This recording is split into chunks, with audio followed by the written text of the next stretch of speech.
2026-এর শুরুতেই মণিপুরে আবারও কি রাজনৈতিক পারদ ঊর্ধ্বমুখী? আবারও কি রাজনৈতিক দ্বন্দ্ব সামনে উঠে আসছে? কারণ মণিপুরের রাজনৈতিক পরিস্থিতি, অন্যদিকে কুকিজো সম্প্রদায়ের বর্তমান অবস্থা কিন্তু আবারও চিন্তার ভাঁজ ফেলছে। সরকার গঠনে অস্বীকৃতি। কুকিজো কাউন্সিল অর্থাৎ কেজেডসি চূড়াচাঁদপুরে এক বৈঠকের পর আনুষ্ঠানিকভাবে বিবৃতি দিয়ে জানিয়ে দিয়েছে যে কুকিজো সম্প্রদায়ের কোনো প্রতিনিধি মণিপুরের বর্তমান সরকার গঠনের প্রক্রিয়ায় অংশগ্রহণ করবে না। সে বিষয় নিয়ে বিস্তারিত জানবো। টেলিফোন লাইনে যুক্ত হয়ে গেছে প্রতিনিধি সম্রাট চৌধুরী। সম্রাট, এই বিষয়টাই যখন একেবারে স্পষ্ট এবার জানিয়ে দিয়েছে কুকিজো সম্প্রদায়, এই বিষয়ে কাউন্সিল স্পষ্টভাবে আরো কি জানাচ্ছে? মণিপুরের বর্তমান পরিস্থিতি জানি। 2023 সালের মে মাস থেকে যে মণিপুরের দুই জাতি গোষ্ঠী রয়েছে, কুকি এবং মেইতেই, সেই কুকি এবং মেইতেই গোষ্ঠীর মধ্যে যে বিরোধ, সেই বিরোধ কিন্তু থামার নাম নিচ্ছে না। নতুন করে যে পরিস্থিতি হয়েছে, এখানে কুকি সম্প্রদায়ের যে একটি সামাজিক সংগঠন রয়েছে, ঐক্যবদ্ধ সংগঠন কুকিজো কাউন্সিলের তরফে কিন্তু এবার চাপ জানিয়ে দেওয়া হয়েছে যে কুকি অধ্যুষিত যে এলাকা রয়েছে সেই এলাকাকে কেন্দ্রশাসিত অঞ্চল হিসেবে ঘোষণা করতে হবে। এবং তারা বর্তমানে যে মণিপুরের যে রাজনৈতিক পরিস্থিতি, সেখানে রাষ্ট্রপতি শাসন চলছে এবং কেন্দ্রের শাসন নিয়ে পুনর্বিবেচনা চলছে এবং কেন্দ্রের তরফে সরকার গঠন একটা উদ্যোগ বা চিন্তা ভাবনা চলছে। সেই প্রক্রিয়াতে কিন্তু কুকি সম্প্রদায়েরা অংশ নেবে না। এবং এই যদি পরিস্থিতি হয়, তাহলে কিন্তু আগামী দিনে মণিপুরের রাজনৈতিক ভবিষ্যৎ কিন্তু আরো অনেকটা অনিশ্চিতের দিকে চলে যাবে। কারণ মণিপুরের একটা জনসংখ্যার একটা বিশাল ভালো অংশ হচ্ছে কুকি সম্প্রদায়, অন্যদিকে মেইতেই সম্প্রদায়ের যারা রয়েছেন তারা সংখ্যায় কম, যদিও সম্পদের হিসাবে। এবং যদি তুমি লক্ষ্য করো, মূলত মণিপুরের যে ভ্যালি এলাকা রয়েছে, ভ্যালি এলাকাতে, অধ্যুষিত এলাকাতে মেইতেইদের বসবাস, এবং যে হিল এলাকা, পাহাড় এলাকা রয়েছে, সেখানে কুকিদের বসবাস। কিন্তু সম্পদের হিসাবে ভ্যালিতেই সরকারি অফিস আদালত থেকে শুরু করে যে গুরুত্বপূর্ণ সম্পত্তি রয়েছে, সেগুলি ভ্যালি এলাকাতে অবস্থিত এবং ভ্যালিদের। অন্যদিকে মেইতেইরা আবার নতুন করে নয়, এটা তাদের পুরনো দাবি ছিল যে মেইতেইদেরও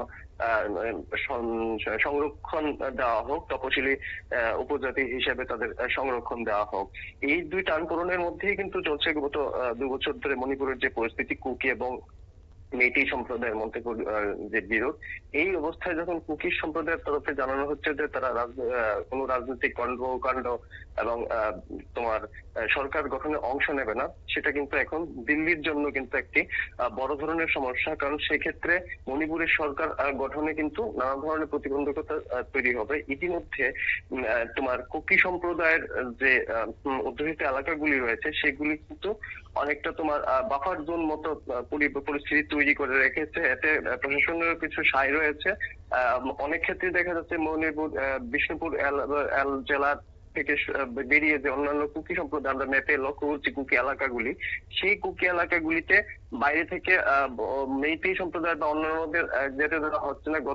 গতকালই একজন সাংসদকেও এরকম আটকে দেওয়া হয়েছে এই সব এলাকায়। এবং যে চিত্র দেখা যাচ্ছে ওই এলাকাতে আলাদা করে ভারতের পতাকা তোলা রয়েছে এবং বলা হচ্ছে ইন্ডিয়া উইথ কুকি, এই এলাকাগুলিকে, যেগুলি কুকি ল্যান্ড হিসেবে দাবি করে কিন্তু এই স্বায়ত্ত শাসনের দাবি তোলা হয়েছে।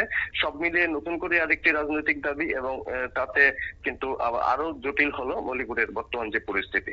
একদমই, অর্থাৎ মণিপুর একটি উত্তর পূর্বাঞ্চলের রাজ্য এবং এই ছোট্ট একটি রাজ্যের মধ্যে দুটি সম্প্রদায়ের যে বিবাদ, এই বিবাদকে কেন্দ্র করে এবার কেন্দ্রশাসিত অঞ্চলেরও দাবি করা হচ্ছে। এই যে পৃথক কেন্দ্রশাসিত অঞ্চলের দাবি করা, সেই জায়গায় কেন্দ্র তো এতবার দুই গোষ্ঠীর সাথে বা কেন্দ্রের নেতৃত্বরা এই দুই গোষ্ঠীর সাথে বরাবর বৈঠক করেছে। এখনো কি সমাধান সূত্র বেরিয়ে আসেনি, যার জন্য এই পরিস্থিতি এখনো মণিপুর জুড়ে, যেখানে প্রতিনিয়ত এফেক্ট হচ্ছে সেখানকার পর্যটন, সেখানকার অর্থনীতি, কারণ বহু মানুষ সেখানে যাচ্ছেন না। এই পরিস্থিতির কথা মাথায় রেখে কখন কি হয়ে যায়, এই সবটা বিষয় আগামী দিনে মণিপুরকে অন্ধকারের দিকে ঠেলে দিচ্ছে না?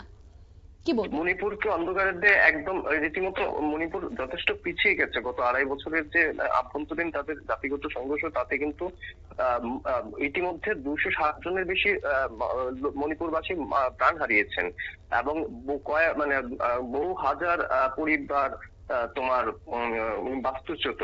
অর্থনৈতিকভাবে মণিপুরের অবস্থা অনেকটাই ভেঙে গেছে, কারণ বেশ কিছুদিন বাদে বাদে আমরা লক্ষ্য করছি যে এখানে বন্ধ ডাকা হয়, বিভিন্ন রকম সংঘর্ষের পরিস্থিতির সৃষ্টি হয়। অবশ্যই এতে দিল্লির দায়ভার নিশ্চয়ই রয়েছে। দিল্লি শুরু থেকে বিষয়টিকে কিন্তু ধীরে চলো যে নীতি রয়েছে বর্তমান বিজেপি সরকারের, বিভিন্ন তুমি যদি লক্ষ্য করে থাকো দেশের বিভিন্ন রাজ্যে যে বিভিন্ন রকম সমস্যাগুলি রয়েছে, দিল্লি কিন্তু সবসময় একটা ধীরে চলো নীতি পরিস্থিতিকে সামলানোর জন্য ব্যবহার করে আসছে। মণিপুরের ক্ষেত্রেও একই রকম, কেন্দ্রের তরফে সুনির্দিষ্ট সিদ্ধান্ত দেওয়া হচ্ছে না এবং বরাবরই দিল্লি থেকে বল প্রয়োগ করে এই যে তোমার রাষ্ট্রপতি শাসনের সেনার হাতে অতিরিক্ত ক্ষমতা তুলে দিয়ে যে শাসন প্রক্রিয়া, এইভাবে কিন্তু মণিপুরকে শান্ত করার একটা চেষ্টা দিল্লির তরফে দেখা যাচ্ছে, যেটা বিগত ২.৫ বছরে অন্তত বলা যায় যে যেটা ওখানে সফল হয়নি। এবং বর্তমানে কিছুদিন আগেই গত সপ্তাহেই কেন্দ্রের স্বরাষ্ট্রমন্ত্রী মণিপুরের আধিকারিকদের নিয়ে বৈঠক করেছেন, সেখানে রাষ্ট্রপতি শাসনের পরিস্থিতি পুনর্বিবেচনার করেছেন এবং কেন্দ্র বৈঠক সূত্রে যে খবর, কেন্দ্র হয়তো আগামী দিনে রাষ্ট্রপতি শাসনের মেয়াদ আরো ৬ মাস বাড়িয়ে দিতে পারে। এই যে পরিস্থিতি, বারবার রাষ্ট্রপতি শাসনের মেয়াদ বৃদ্ধি এর আগে এক দফা বাড়ানো হয়েছে, এতে কিন্তু মণিপুরের পরিস্থিতি কিন্তু শান্ত হচ্ছে না। বরং বলা যেতে পারে মণিপুরের বর্তমান যে আভ্যন্তরীণ পরিস্থিতি, তাতে বাস্তুচ্যুতরা কিন্তু স্ব গ্রামে ফিরতে চাইছেন, কিন্তু নিরাপত্তা বাহিনী, কেন্দ্রের নির্দেশে নিরাপত্তা বাহিনীর বাধায় কিন্তু তারা স্ব গ্রামেও ফিরতে পারছেন না। এইরকম একটা জটিল পরিস্থিতির মধ্যে কিন্তু কেন্দ্রের মণিপুর নিয়ে যে কেন্দ্রের ভূমিকা, তা কিন্তু শুরু থেকেই যে সমালোচনা চলে আসছিল, তা কিন্তু এখন একই জায়গায় কিন্তু থেমে রয়েছে। অঙ্কিতা, একদমই ধন্যবাদ। অর্থাৎ এই বিষয়টাই কিন্তু অবশ্যই কেন্দ্রের দায়ভার রয়েছে, এমনটাই অভিযোগ। তবে ইতিমধ্যে রাষ্ট্রপতি শাসনও জারি রয়েছে মণিপুরে। গত বছর অর্থাৎ ২০২৫ সালে ফেব্রুয়ারি থেকে রাষ্ট্রপতি শাসন জারি করা হয়েছে। কেন্দ্রীয় সরকার বর্তমানে কুকি গোষ্ঠীগুলির সাথে আলোচনা চালালেও এখনো পর্যন্ত কিন্তু নতুন কেন্দ্রশাসিত অঞ্চল গঠনের যে দাবিটি, তা গ্রহণ করা হয়নি। আর তাতেই কিন্তু প্রতিনিয়তই মণিপুর তা অর্থনৈতিক দিক থেকে যেভাবে পিছিয়ে পড়ছে, পর্যটনের দিক থেকে ঠিক তেমনি পিছিয়ে পড়ছে। বহু মানুষ গৃহহীন হয়ে পড়েছে। পরিস্থিতি স্বাভাবিক হলেও আবারও কিন্তু পরিস্থিতি উত্তপ্ত হওয়ার এই মুহূর্তে উপক্রম। তাই সেক্ষেত্রে কেন্দ্র এবারও কি ধীরে চলো নীতি গ্রহণ করবে, নাকি সত্যি এবার মণিপুরের দিকে কিছুটা হলেও চিন্তা ভাবনা করবে, বা কেন্দ্রীয় নেতৃত্বদের আগামী দিনে মণিপুর নিয়ে কি চিন্তা ভাবনা রয়েছে, সেটাই দেখা। নিয়ে নিচ্ছি ছোট্ট একটি বিজ্ঞাপন বিরতির সঙ্গে থাকুন।